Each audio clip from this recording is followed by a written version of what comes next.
Olá, alunos do nono ano. Bom dia, boa tarde, boa noite. Tudo bom com vocês? Estamos aqui para mais um vídeo.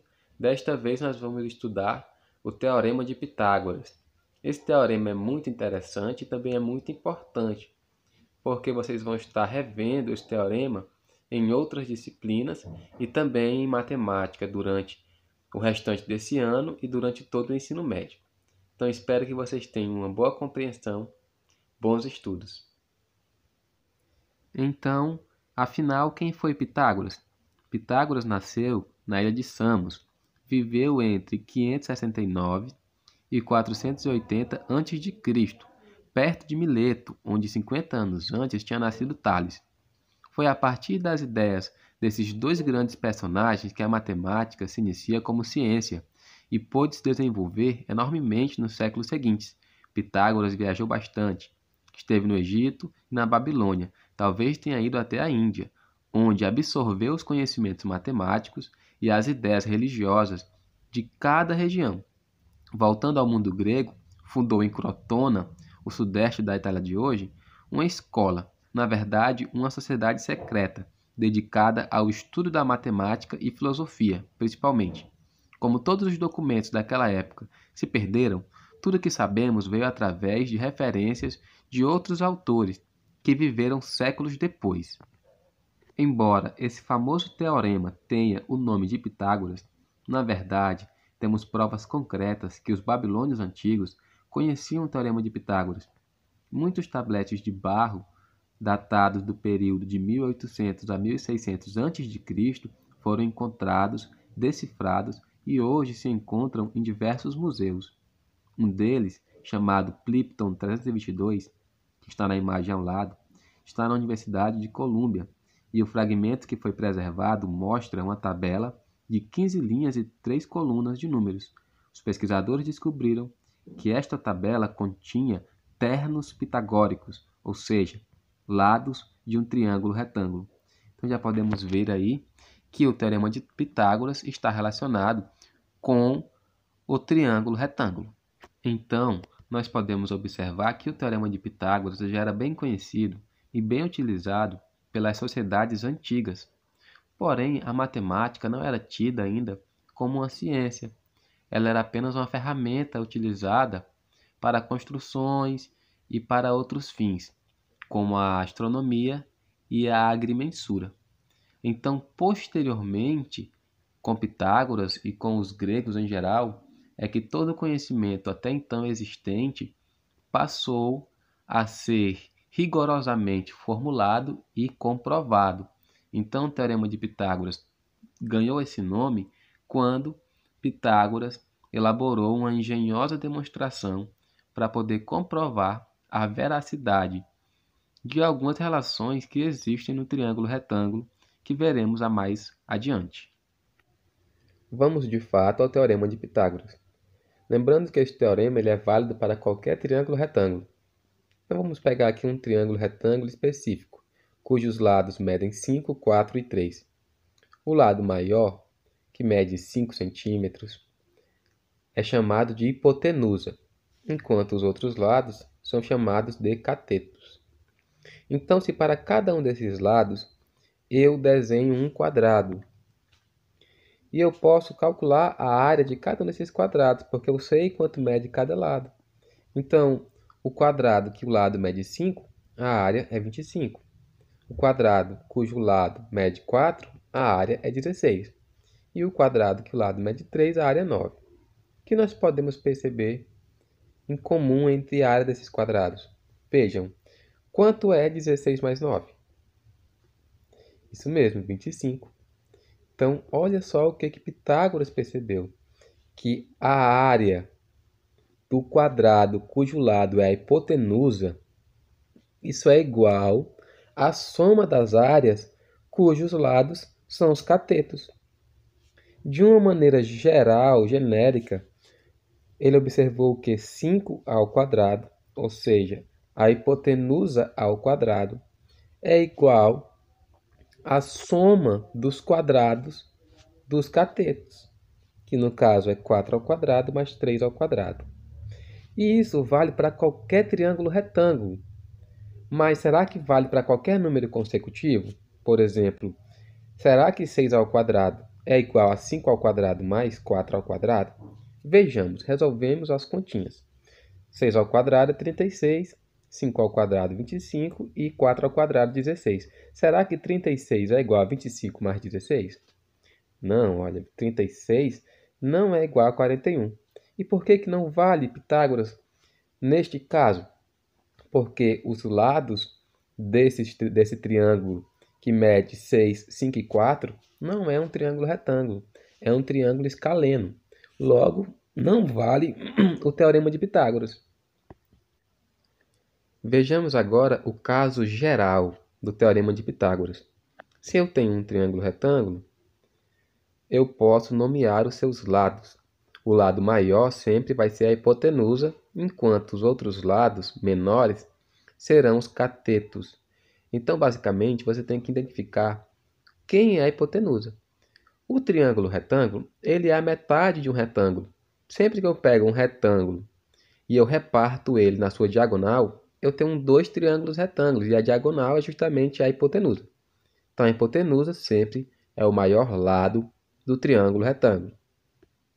E aí, pessoal, o teorema de Pitágoras nos diz que, em qualquer triângulo retângulo, a área do quadrado, cujo lado é a hipotenusa, isso é igual à soma das áreas dos quadrados que tem como lados cada um dos catetos, que foi o que a gente viu no caso do triângulo retângulo de lados 5, 4 e 3, que é a terna pitagórica mais famosa de todas.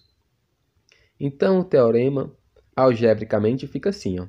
Se, por exemplo, eu chamar a hipotenusa de x e os catetos de y e de z, então x ao quadrado é igual a y ao quadrado mais z ao quadrado. Se eu troco as letras, agora eu chamo a hipotenusa de a e os catetos de b e de c. Então, o teorema fica a ao quadrado é igual a b ao quadrado mais c ao quadrado. Se eu troco a hipotenusa, o valor agora é c. Então, a hipotenusa agora é c. Ó. Então, é c ao quadrado igual a ao quadrado mais b ao quadrado. E se a hipotenusa for o b?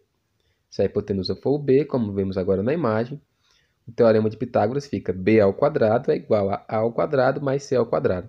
Eu coloquei todos esses casos porque os livros didáticos não obedecem a um padrão exato. Às vezes a hipotenusa é o a, às vezes é o b, às vezes é o c. Então, você não precisa se apegar à ordem alfabética. Apenas identificar quem é a hipotenusa. Então, ó, se a hipotenusa mede m e os catetos medem 10 e 13, logo m ao quadrado é igual a 10 ao quadrado mais 13 ao quadrado. Vejamos um exemplo da página 7 da nossa apostila. No triângulo retângulo da figura, determine o valor de x. Bom, esse x é o quê? É a nossa hipotenusa. Então, como esse triângulo é retângulo, podemos utilizar o teorema de Pitágoras, que diz que x ao quadrado é igual a 9 ao quadrado mais 12 ao quadrado. Agora vamos resolver o que nós podemos resolver. Olha. X ao quadrado repete, e 9 ao quadrado, 81. 12 ao quadrado, 144. Logo, somando 81 mais 144, temos que x ao quadrado é igual a 225. Gente, qual é o número que ao quadrado é igual a 225? Só pode ser a raiz quadrada, logo x é igual à raiz quadrada de 225, que é igual a 15 centímetros. Portanto, a medida da hipotenusa é 15 centímetros. Ainda na página 7, questão 5, temos determine a medida de x. Agora, observe, x continua sendo a hipotenusa? Não, né?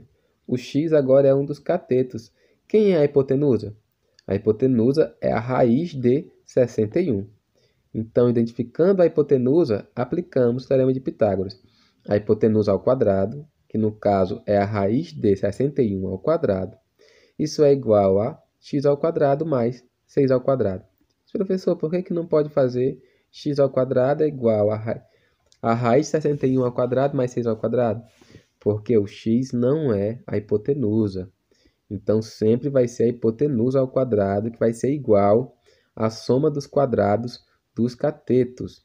Então, resolvendo aí, olha só, a raiz quadrada de 61 ao quadrado, você corta o radical com o expoente e fica apenas o 61.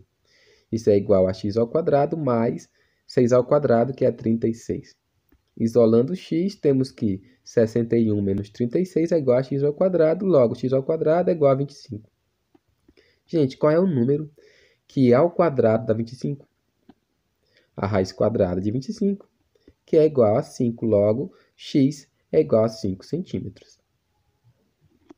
Página 8, questão 7. Usando o teorema de Pitágoras, podemos determinar a medida da diagonal de um quadrado qualquer. Determine a expressão que representa a medida d de cada diagonal de um quadrado cujos lados medem L. Então, nós temos aí, pessoal, um quadrado genérico. E esse quadrado, ele tem uma diagonal. Essa diagonal, ela divide esse quadrado em dois triângulos retângulos. Se nós pegarmos um desses triângulos retângulos, a hipotenusa vai ser o D e os catetos vão ser o L e o L. Então, nós podemos aplicar o teorema de Pitágoras, que diz que a diagonal ao quadrado, que é a hipotenusa, isso é igual ao L ao quadrado mais L ao quadrado, que são o quadrado dos catetos. Então, operando aí a soma, L ao quadrado mais L ao quadrado, nós temos 2L ao quadrado. Então, qual é o valor de D, que ao quadrado dá 2L ao quadrado? A raiz quadrada. Então, D é a raiz quadrada de 2L ao quadrado.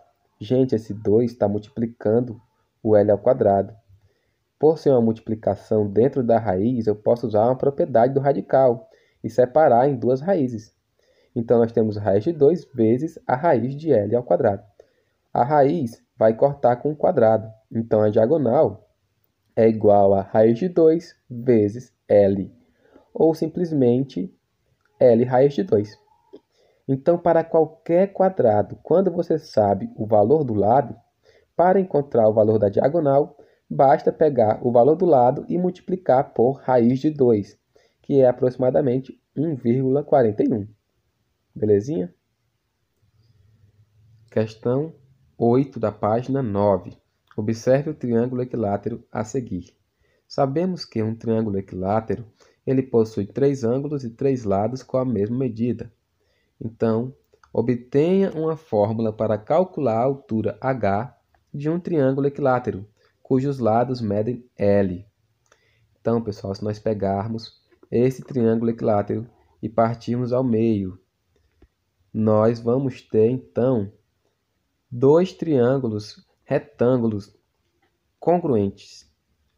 E aí, olha só, a base mede L sobre 2, a altura mede h, e a hipotenusa mede o lado do triângulo equilátero. Então, como nós temos aí um triângulo retângulo, podemos aplicar o teorema de Pitágoras. Então, L ao quadrado, que no caso é a hipotenusa ao quadrado, isso é igual a L sobre 2 ao quadrado mais h ao quadrado. Então, resolvendo L sobre 2 ao quadrado, isso é L ao quadrado sobre 4. Então, nós temos essa expressão e vamos isolar o h. Então, nós temos que h vai ser L ao quadrado menos L ao quadrado sobre 4. Se você não tiver muita habilidade em fazer o MMC, para operar essa subtração, basta pensar o seguinte. Imagine que L ao quadrado seja uma pizza inteira. E L ao quadrado sobre 4 é 1/4 dessa pizza inteira. Então, se você tem uma pizza inteira menos 1/4 dessa pizza, quanto sobra? Isso mesmo, 3/4 de pizza. Logo, h ao quadrado é igual a 3/4 de L ao quadrado. Então, qual é o valor de h que ao quadrado dá 3L ao quadrado sobre 4? A raiz quadrada. Então, calculando aí a raiz quadrada, ó, quem tem raiz exata? O L ao quadrado e o 4.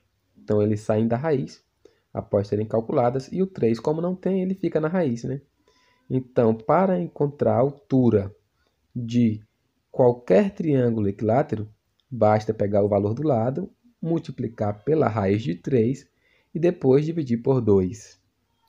Vamos ver agora o estudo das relações métricas no triângulo retângulo.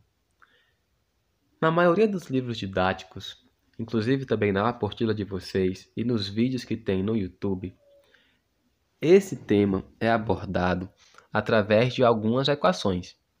Nós não vamos ver nenhuma dessas equações, porque vocês estudaram, creio eu, semelhança de triângulos e também já estudaram translação, rotação e reflexão de figuras planas. Então é isso que nós vamos utilizar. Nós vamos pegar os triângulos que vão aparecer e vamos transladar, rotacionar e refleti-los para que eles fiquem na mesma posição. E nós vamos observar que eles são semelhantes. E aí nós vamos aplicar o caso de semelhança. Nós não vamos utilizar nenhuma fórmula. Então nós temos aí um triângulo retângulo e nessa posição a base dele é um dos catetos, certo? Façamos a base desse triângulo retângulo ser a hipotenusa. Para isso precisamos fazer o quê? Uma rotação. Se fizermos uma rotação nesse triângulo, nós podemos fazer com que a hipotenusa seja a base dele. Pronto. Agora a base desse triângulo retângulo é a hipotenusa. E agora se eu traçar uma altura do ponto C ao ponto M, quantos triângulos agora vocês podem observar? 2 ou 3 triângulos? 2 triângulos e um terceiro formado pela união desses dois, que é o triângulo original. Então nós temos 3 triângulos. E esses 3 triângulos colocados na mesma posição, eles são semelhantes. A questão é como colocá-los na mesma posição. O triângulo azul é o triângulo original e já está na posição certa. Geralmente eu recomendo você colocar a hipotenusa como sendo a base, porque eles ficam bem bonitinhos e você consegue ver a semelhança. O triângulo vermelho é o triângulo médio intermediário. Na posição que ele está acima, ele não está com a hipotenusa sendo a base. Então eu fiz uma rotação e uma reflexão. E aí ele ficou dessa posição com a hipotenusa sendo a sua base. E o triângulo amarelo também é a mesma coisa. Eu fiz uma rotação e uma reflexão e ele ficou da mesma posição que os outros dois anteriores. Então, feito isso, você consegue encontrar qualquer um desses valores. Olha como que você pode fazer também. Você pode colocá-los também todos na posição que está abaixo também, ó. Ou com a hipotenusa sendo a base, ou você escolhe um dos lados para ser a base, desde que você consiga colocá-los todos na mesma posição. Vamos resolver uma questão para poder aplicar esse conteúdo. Na página 11, na questão 1, nós temos: em cada triângulo retângulo, determine os valores desconhecidos, indicados pelas letras. Então, nós queremos encontrar o valor de M aí, ó.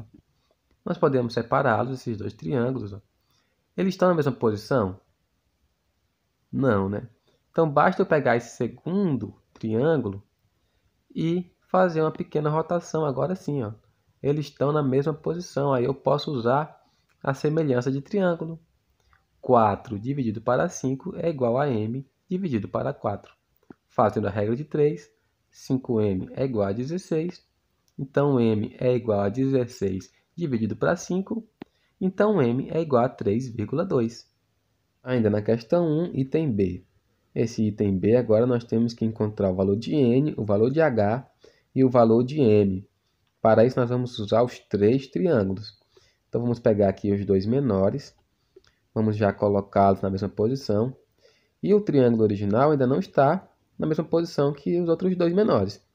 Então, se eu faço uma rotação e depois uma reflexão, eles ficam todos na mesma posição. Agora eu posso aplicar a semelhança de triângulos para encontrar todos os valores. Um por um. Primeiro, para encontrar o valor de N. Para encontrar o valor de N, eu faço 13 dividido para 5 é igual a 5 dividido para N. Resolvo a regra de 3. Para encontrar o valor de H, eu faço 13 dividido para 5, que é igual a 12 dividido para H, e faço a regra de 3. E para encontrar o valor de m, basta fazer 13 dividido para 12 igual a 12 dividido para m. Então, eu vou deixar como exercício que vocês resolvam a regra de 3 e coloquem o resultado na apostila. Vamos resolver agora uma questão da Saresp, da página 11. Um motorista vai da cidade A até a cidade E, passando pela cidade B, conforme mostra a figura. Então, ele sai do ponto A, vai até o ponto B e de lá vai até o ponto E. Quanto que ele percorreu? Bom, nós sabemos que o tamanho lá de B até E é 16 km. Então, nós queremos saber o tamanho de A até B, que nós vamos chamar de x. Então, feito isso, nós vamos separar aqui, vamos pegar esse outro triângulo. Esses dois triângulos estão na mesma posição? Não. Então, se eu fizer uma reflexão e uma rotação, eles ficam na mesma posição. Então, agora, estando na mesma posição, eu posso utilizar a semelhança de triângulos. X dividido para 25 é igual a 16 dividido para x. Fazendo a regra de 3, x ao quadrado é igual a 400, logo x é igual a 20. Se x é igual a 20, então quanto que o carro percorreu? X mais 16, 20 mais 16, 36 quilômetros. Olha aí, pessoal, que maravilha a nossa atividade. Então, a nossa atividade vai ser, vocês vão preencher as lacunas e resolver as atividades da apostila até a página 14. As lacunas são os espaços em brancos da apostila. E vão também tentar resolver o caderno de atividades, da página 7 até a página 12. Então, tentem fazer o máximo que vocês conseguirem fazer e as dúvidas serão tiradas na live de quinta-feira. Tudo bem, pessoal? Até a próxima!